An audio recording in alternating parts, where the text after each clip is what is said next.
May 11th, 1945. 0520 hours. Courtyard behind Prague Castle. Private First Class David Chen stood in the pre-dawn cold, watching his breath make small clouds in the air. Around him, the ancient stones of Prague Castle caught the first gray light of morning, walls that had seen centuries of history now witnessing another small moment in humanity's endless catalogue of violence and mercy. 15 feet away, against a wall scarred by bullets from a week of street fighting, stood SS-Obersturmführer Klaus Werner, hands bound, uniform torn and filthy, eyes fixed on some point beyond the courtyard, beyond Prague, perhaps beyond everything. The execution was scheduled for 0530, 10 minutes away. Chen shifted his M1 Garand, feeling its familiar weight. He'd been assigned to the firing squad not because he'd volunteered, nobody volunteered for executions, but because his sergeant had looked at the duty roster and picked names that seemed appropriately random. Chen, Morrison, O'Reilly, Rodriguez. 6 men total. Enough bullets to ensure the job was done properly, clinically, without unnecessary suffering, despite the condemned man being SS. But first, there was a request. Cigarette, Werner had said, in accented English, when they'd brought him to the courtyard. Not begging, not pleading, just stating a fact about what condemned men were permitted. I would like cigarette. The American lieutenant had nodded to Chen. Give him one.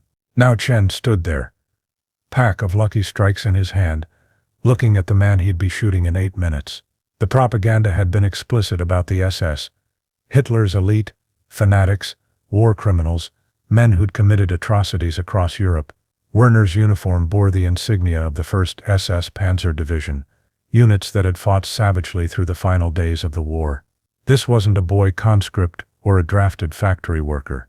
This was a true believer in the Reich, or had been until the Reich collapsed around him. But something felt wrong about the moment. Chen had killed before. France, Belgium, Germany. He'd fired his rifle at men trying to kill him, watched bodies fall, felt the strange emptiness that came after combat, when adrenaline drained away, leaving only exhaustion and questions nobody could answer. But those had been soldiers shooting at him. Fair fights, or as fair as war ever got. This was different. This was walking up to a bound man and shooting him while he stood helpless against a wall. Legal, yes. Werner had been tried, quickly, but tried, for actions during the Prague uprising, convicted of shooting civilians, executing partisans without trial, standard SS behavior during their final desperate days. The sentence was death, carried out by firing squad, everything according to regulations and Geneva Conventions regarding war criminals. But legal didn't mean easy. Chen approached Werner. Pack of cigarettes extended. Werner took one with bound hands, movements awkward. Chen lit it, American Zippo flaring briefly in the gray morning. Werner inhaled deeply, held it, exhaled slowly. The smoke drifted upward, disappearing into lightning sky. Thank you, Werner said quietly. Chen nodded, said nothing. What did you say to a man you'd be killing in 6 minutes? They stood in silence. Werner smoked. Chen waited. The other members of the firing squad stood at parade rest, rifles loaded but pointed downward. The lieutenant checked his watch repeatedly, waiting for exactly 0530 because military operations ran on schedule, even when those operations were executions. Werner finished the cigarette halfway, then spoke again. You are Chinese? American. Chen corrected automatically. My parents are from China. I'm from San Francisco. Werner nodded, as though this explained something. I have never been to America. I wanted to visit before the war. New York. Your jazz music. He smiled slightly. A strange expression, given the circumstances. Now I will not visit anywhere. The casual acknowledgement of his approaching death created uncomfortable intimacy. This wasn't supposed to be a conversation. This was supposed to be procedure. Bring the condemned, grant final request, execute sentence, move on. But Werner was treating it like meeting someone at a train station, making small talk before departures. Chen found himself responding despite himself. You speak good English. I studied at university. Before I joined SS, Werner took another drag from the cigarette. I was going to be teacher, English literature. Shakespeare, Dickens. I loved English stories. He paused. Strange world, yes. I study English literature so I can teach German students to appreciate English culture. Then I join organization that fights English and Americans. Then Americans execute me in Czech City. Nothing makes sense. 4 minutes. Why did you join? Chen asked. The question came out before he could stop it. Inappropriate, probably. What did it matter why Werner had joined the SS? He had joined. He'd committed crimes. Now he'd face consequences.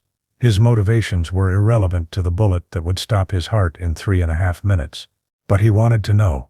Werner considered the question, still smoking. I believed, truly believed. Germany had been humiliated, crushed, and Hitler promised to make us strong again. The SS were elite, the best, devoted to rebuilding German greatness. I believed the propaganda about threats to Germany, about enemies surrounding us, about our destiny to lead Europe into new age. He laughed quietly, bitter sound without humor. I believed many things that were lies. When did you stop believing? Chen asked. When it was too late to matter. Werner finished the cigarette, dropped it, crushed it under his boot with bound hands, making the gesture clumsy. When you see what war actually is, not the propaganda version, but the reality. When you see cities burning and children crying and old people dying for nothing, belief becomes difficult. But by then you're too deep. You've done things you cannot undo. You've become what you become. Stopping believing doesn't erase what you did. 2 minutes. The lieutenant called out. Squad. Attention. Prepare arms. The 6 Americans snapped to attention. Raised their rifles. Chen's hands moved automatically. Muscle memory from countless hours of drill. His M1 Garand came up smoothly. Butt against shoulder. Eye to sight. Barrel pointed at Werner's chest. Standard execution protocol. Aim for center mass. 6 rifles firing simultaneously, so nobody knew whose bullet actually killed the condemned man. Psychological distribution of responsibility. Werner stood straighter, faced the firing squad directly. No blindfold, he'd refused it. His eyes moved across the 6 Americans, lingering briefly on each face as though memorizing them, then settled on Chen. 1 minute. Ready, the lieutenant called. 6 rifles came to final firing position. 6 fingers found triggers. Chen's sight picture was perfect. Black front sight post centered on Werner's chest, right where his heart would be. Breathe out slowly, squeeze trigger smoothly. Standard marksmanship exactly as taught. He'd done this thousands of times on ranges. This was just another target, except the target was looking back at him with eyes that held neither fear nor hatred, just quiet acceptance. 30 seconds. Werner spoke, loud enough to carry across the courtyard. Tell me something. Why do Americans fight so hard for countries that are not America? France, Belgium, now Czechoslovakia. Why die for strangers? Nobody answered. The question hung in the cold, morning air. Aim, the lieutenant commanded. 6 rifles steadied. Werner smiled slightly. I think I understand now. You fight because you believe people should be free. We fought to take freedom away. That is the difference.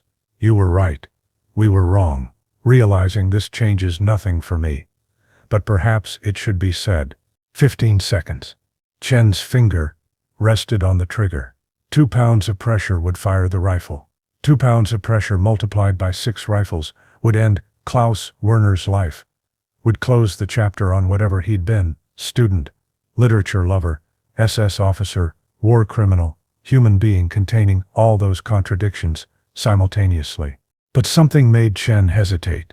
Not mercy exactly. Not forgiveness. Werner's crimes were real, his guilt established. But something about the man facing death with dignity, acknowledging his wrongs without excuses, seemed to demand something more than just silent execution. 5 seconds. Chen lowered his rifle slightly, just enough to delay the shot by half a second. He called out, loud enough for Werner to hear clearly. We don't fight to take freedom away. We fight to give it back. Werner's eyes met his. The German nodded once, slowly, understanding passing between them, that transcended language, nationality, the war that had made them enemies, recognition that beneath uniforms and ideologies and all the machinery of organized violence, they were both just men trying to make sense of senseless world. Fire! 6 rifles cracked simultaneously. The sound echoed off ancient stones, rolled across the courtyard, faded into morning air. Werner jerked backward, slammed against the wall, slid down leaving red streak on ancient stones. His eyes stayed open briefly, fixed on sky that was showing hints of blue between gray clouds, then went empty. The lieutenant approached, checked for pulse, found none. Execution completed. Time of death, 0530 hours. Dismissed. The firing squad lowered their rifles. Nobody spoke. They'd done what military law required, executed sentence on convicted war criminal, maintained discipline, and followed orders exactly as trained. Everything by the book. Everything correct. But Chen stood motionless, staring at the body against the wall. Werner's final expression wasn't agony or fear. It was something closer to peace. Perhaps even gratitude. Not for death itself, but for being allowed to face it as a man, rather than a monster. For receiving one final human interaction before the bullets came. Morrison, standing beside Chen, spoke quietly. "What did you say to him?" "I told him why we fight," Chen replied. "He needed to hear it." "Did it matter?" "I don't know. Maybe. He died knowing he was wrong. That's something."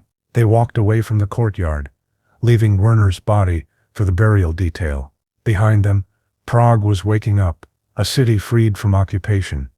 People emerging from buildings to discover their oppressors were gone, defeated, executed, or imprisoned.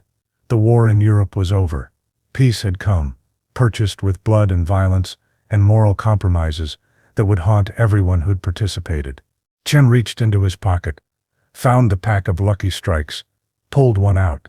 He didn't smoke usually, had taken up the habit during combat more from boredom than desire, but now he lit one and inhaled deeply. The smoke tasted like Werner's final cigarette had smelled, harsh, temporary, burning away to nothing. Morrison watched him. "You okay?" "I just shot a man who was tied up and couldn't fight back," Chen said flatly. "Legal execution, war criminal, deserved it according to military tribunal, but I still shot a man who couldn't defend himself. So no, I'm not okay. I won't be okay. But I'll carry on because that's what we do." "He killed civilians," Morrison said. "Executed prisoners. SS did horrible things." "I know. Doesn't make pulling the trigger easier. Doesn't make me feel less like an executioner." Chen took another drag from the cigarette. He studied English literature, wanted to be a teacher, read Shakespeare and Dickens. Then he joined the SS and killed people. Then we killed him. And none of it makes any damn sense. They walked in silence through Prague streets. Around them, Czechs were celebrating, hanging flags, embracing in streets, singing songs of liberation. American soldiers were heroes here, liberators who'd freed the city from German occupation. Children ran up offering flowers and trying out English phrases they'd learned secretly during occupation. Thank you, America." But Chen felt no triumph. He'd done his duty. He'd executed a war criminal whose crimes were documented and guilt established. He'd followed orders and maintained discipline, everything correct according to military law and Geneva Conventions. The cigarette burned down to nothing. Chen crushed it under his boot. Same gesture Werner had made 5 minutes before his death. Same action. Different context. Same ultimate meaninglessness. 3 weeks later, Chen sat in a displaced persons camp outside Prague, processing German prisoners for repatriation, paperwork, interviews, determining who went where and when. Tedious work but necessary as Europe tried to sort out millions of people displaced by 6 years of war. An older German woman approached his desk. She spoke some English, enough to communicate. "I am looking for information about my son, SS officer, Klaus Werner. He was captured in Prague." Chen's hands stopped moving. He looked up at her. Gray hair, worn face, eyes that had seen too much sorrow. She held a photograph, faded, showing a young man in civilian clothes, standing in front of university building. The same face Chen had seen against that wall 3 weeks earlier, but younger, smiling, full of future. I'm sorry, Chen said carefully. Your son was tried for war crimes. The tribunal found him guilty. He was executed on May 11th. The woman's face crumpled. She sat down heavily, photograph still clutched in her hands. I knew, but I hoped. She looked at the photograph, tears streaming down her face. He was good boy. He wanted to teach. He loved books, stories, learning. Then Hitler came, and everything changed. Klaus thought he was serving Germany. He didn't understand what they were making him become. Chen said nothing. What could he say? Your son committed crimes? Your son died bravely? Your son's last words were acknowledgement of his mistakes? None of it would comfort a mother who'd lost her child. The woman looked up at Chen. Did he suffer? At the end? No, Chen said quietly. It was quick. He faced it with dignity. He wasn't afraid. Was anyone with him? Did he die alone? Chen hesitated, then made a decision that probably violated regulations. I was there. I spoke with him before. He had a cigarette. He said he realized he'd been wrong. About the SS, about the war, about everything. He understood his mistakes. The woman closed her eyes, fresh tears coming. Thank you for telling me. Thank you for being with him. A mother should not be grateful that strangers were kind to her son before killing him, but I am grateful. Thank you for letting him die as a man rather than an animal. She left eventually, taking her photograph and her grief. Chen sat at his desk, staring at paperwork that suddenly seemed impossibly trivial. He'd killed Klaus Werner. Now he'd comforted Klaus Werner's mother. The war made people do impossible things, made contradictions seem normal, turned the world into a place where you could be both executioner and mourner simultaneously. That night, Chen wrote a letter home to San Francisco. He didn't mention the execution. His parents didn't need to know their son had become a firing squad member. Instead, he wrote about Prague's beauty, about Czech gratitude, about hope for peace. Normal things that families discussed in letters. But in his barracks footlocker, hidden beneath spare uniforms, he kept something he'd retrieved from the courtyard after the burial detail had left. Werner's crushed cigarette butt. He didn't know why he'd kept it. Some impulse to preserve evidence that the moment had been real, that he'd given a condemned man a final cigarette and a final human interaction before following orders that couldn't be refused. The cigarette butt stayed in his footlocker through the rest of his service. When he returned to America in 1946, it came with him. When he married and started a family, it remained hidden in a box of military memorabilia he never discussed. When his children found it years later and asked what it was, he told them it was nothing important, just something from the war. But sometimes, late at night when sleep wouldn't come, Chen would think about that Prague courtyard, about a man who'd studied English literature and loved Shakespeare, about choices made and paths taken that led to that wall on that morning, about a single sentence spoken across the space between rifles and target.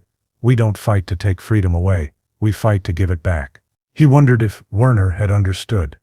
He wondered if it had mattered. He wondered if anything they'd all done, the fighting, the killing, the dying, the executing, had mattered in ways that would last beyond memory. The cigarette butt provided no answers. It was just tobacco and paper, compressed and burned, artifact of moment that had seemed important then but faded with time like smoke disappearing into sky. But Chen kept it anyway, because someone had to remember. Someone had to carry the weight of that moment, the complexity, the humanity, the tragedy of two men meeting as executioner and condemned, finding brief connection across unbridgeable divide, then fulfilling roles that history and military law had assigned them. The execution had been legal. The sentence had been just. Werner's crimes had been real and documented, but justice didn't erase complexity, and rightness didn't prevent doubt. Chen had done his duty. He'd followed orders. He'd maintained discipline and soldierly bearing, and he'd never forgotten the last cigarette before dawn. The closing. Prague. 1995. 50 years after the execution. David Chen returned to Prague for the first time since the war. He was old now, retired, a grandfather. The city had changed.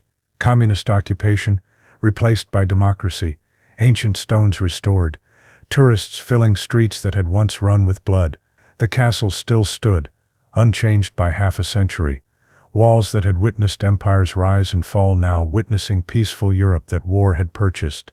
He walked to the courtyard. It looked different, cleaned, renovated. A tourist destination now, rather than execution ground. The wall where Werner had died showed no trace of bullets. Everything sanitized, made presentable for visitors who came to see historical site without confronting historical reality. An old woman sat on a bench nearby feeding pigeons. She looked up as Chen approached, studied his face with eyes that held recognition. "You were here," she said in English. "During the war. American soldier." Chen nodded slowly. "How did you know?" "You have the look." Old soldiers. They carry something in their eyes. The weight of what they saw, what they did. She smiled sadly. "I was here too. Resistance fighter. I watched the executions. SS officers, war criminals. Justice being served in courtyard where they had executed our people." They sat in silence, two old people remembering young selves in a world that no longer existed. "Do you remember their names?" Chen asked. "The men executed here. Some. Not all. So many died in those days. Partisans, civilians, soldiers from every army. The names blur together."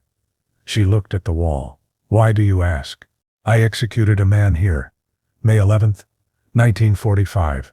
SS officer named Klaus Werner. I gave him his last cigarette. I told him why we fought. Then I shot him." Chen's voice was steady, factual. 50 years hadn't diminished the memory's clarity.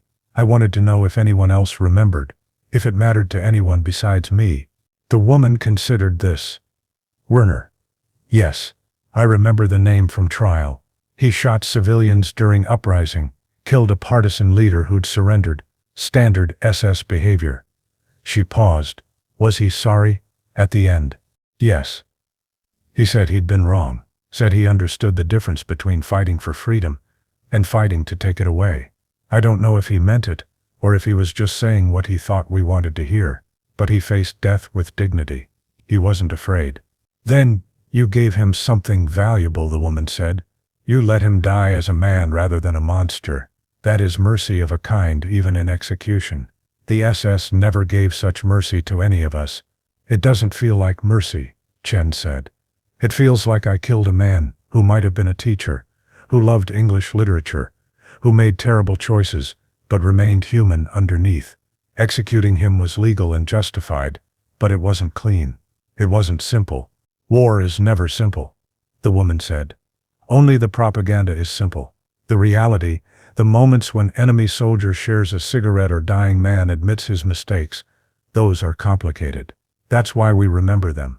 The simple things we forget. The complicated moments stay with us forever." She stood, scattering the last crumbs for pigeons. "You came back after 50 years. You still carry his memory.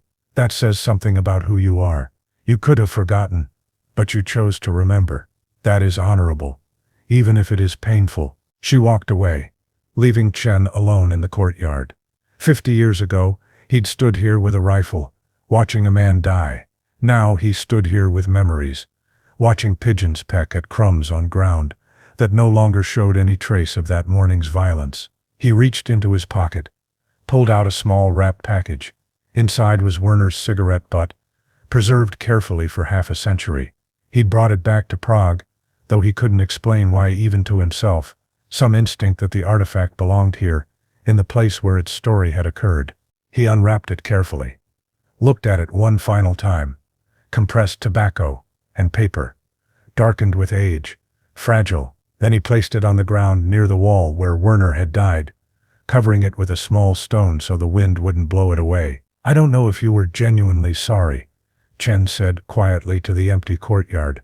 "I don't know if those final words were truth or performance, but I gave you a cigarette and I told you why we fought. That's all I could do. That's all any of us could do. Maintain humanity in human circumstances. Offer dignity even to condemned men. Remember that underneath uniforms and ideologies, we were all just human beings trying to survive a world that had gone insane." He stood, joints protesting after 50 years. The sun was rising, same gray to blue transition he'd watched that morning in 1945. Different world, same sky, same ancient stones, witnessing endless human struggles to make sense of violence and justice and the impossible space between them. Chen walked away from the courtyard, leaving the cigarette butt under its stone. Behind him, Prague woke to another day, tourists and business and normal life that war had purchased and peace had preserved. He'd done his duty. He'd executed a war criminal. He'd maintained civilization's standards, even while participating in civilization's violence. And he'd never forgotten the last cigarette before dawn. The moment when two men, executioner and condemned, had briefly transcended their roles and simply been human together, sharing smoke, speaking truth, acknowledging complexity that military tribunals and firing squads couldn't accommodate. It hadn't changed the outcome. Werner had still died. Justice had still been served, but for one moment, before the rifles fired, they'd both been simply men facing impossible circumstances with whatever dignity they could salvage. That moment had lasted 50 years in memory. It would last until Chen died, and then it would be gone forever, lost like smoke in morning air. But for now, in Prague courtyard, on quiet morning, a crushed cigarette butt, under a stone marked where it had happened, small memorial to complicated moment, evidence that war's simplicity was always a lie, and truth was always more human, more painful, more worth remembering than any propaganda could ever convey. The last cigarette before dawn, given to a condemned man by the soldier who would kill him, smoked in silence between enemies, who briefly became simply two men, sharing smoke and truth before violence resumed its necessary work. Chen walked away. The sun rose. The world continued, and somewhere in the stone's shadow a cigarette butt slowly crumbled to dust.